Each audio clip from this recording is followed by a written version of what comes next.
Hey guys, I just found something quite amusing actually. Oops. Um, Faye Dunaway fired from play for assaulting crew members. I started to read this and had a bit of a giggle here and there. I know it's not something you'd really giggle over, but I did. Here's an object lesson on how not to grow old gracefully. Faye Dunaway, 78, is the famous actress who rose to fame in the 1967 movie Bonnie and Clyde, that, so typical of Hollywood, glamorises criminals and outlaws. When she was 40 and no longer able to use her youth as currency, Dunaway portrayed the actress Joan Crawford in the 1981 movie Mummy Dearest, based on Crawford's adopted daughter account of the actress as a cruel, abusive and no-wire hangers deranged. It turns out that Dunaway's portrayal of Crawford was more self-portrait than acting.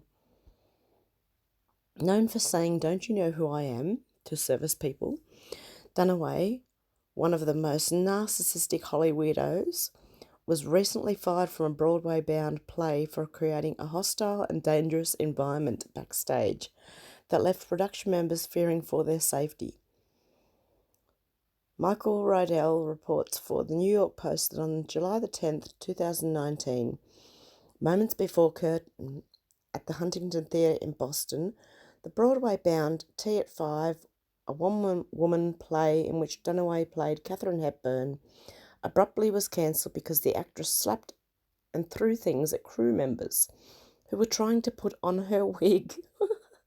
Sources say, enraged at the cancellation, Dunaway began verbally abusing the crew, who feared for their safety. The producers of Tea at Five said in a statement they had terminated their relationship with Dunaway and that the play, which was well received in Boston, would go to London in the spring and be recast with another actress. Sources described Dunaway's behaviour as unsettling from the very beginning of the play. An early photo shoot. Someone gave her a salad for lunch and she threw it on the floor. She was watching her weight and said the salad would be better on the floor than in her hand. I thought salad was good for you if you're trying to lose weight. Oh dear. Although she had the script for 6 months, she was never able to learn her lines. During the run of the play at Huntington, she was fed lines and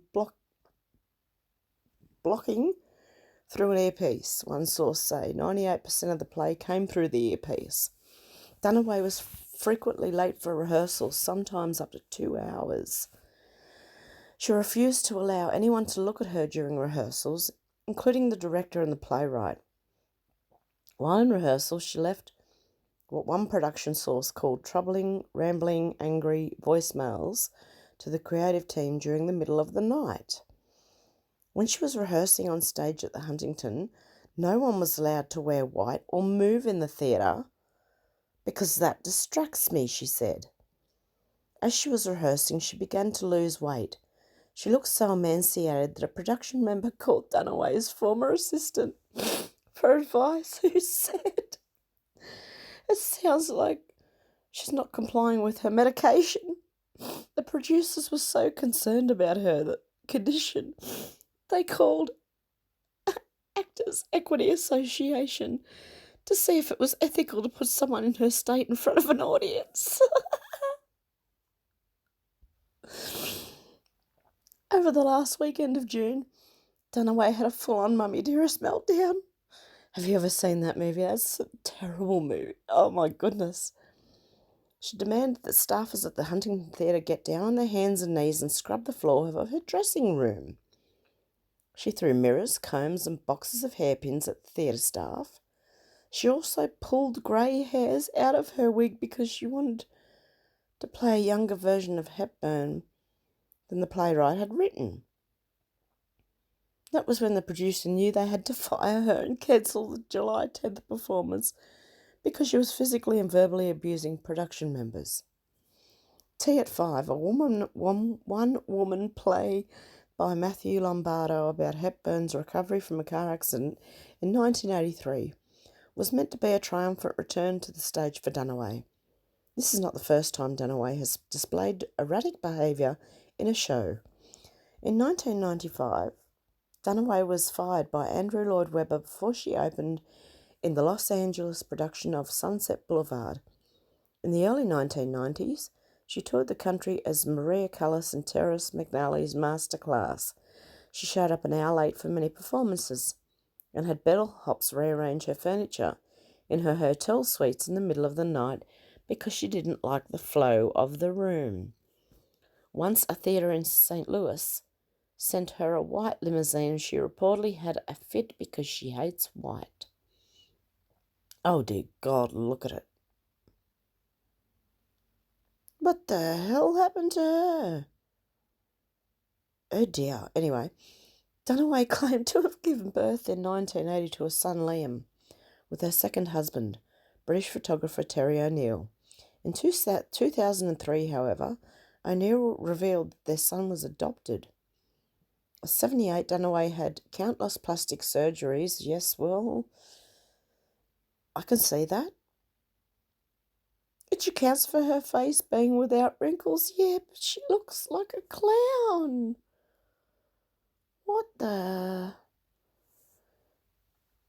Do those surgeries also account for why her philtrum, the area of the face between the nose and the upper lip, is so long like a chimpanzee?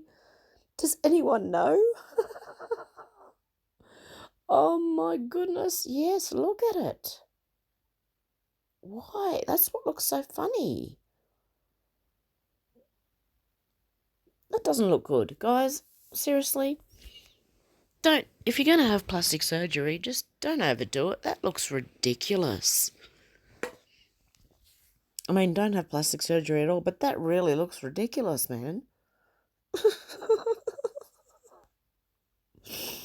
Okay, well, that's it. And I'll put the link to this below, but I thought that was quite funny.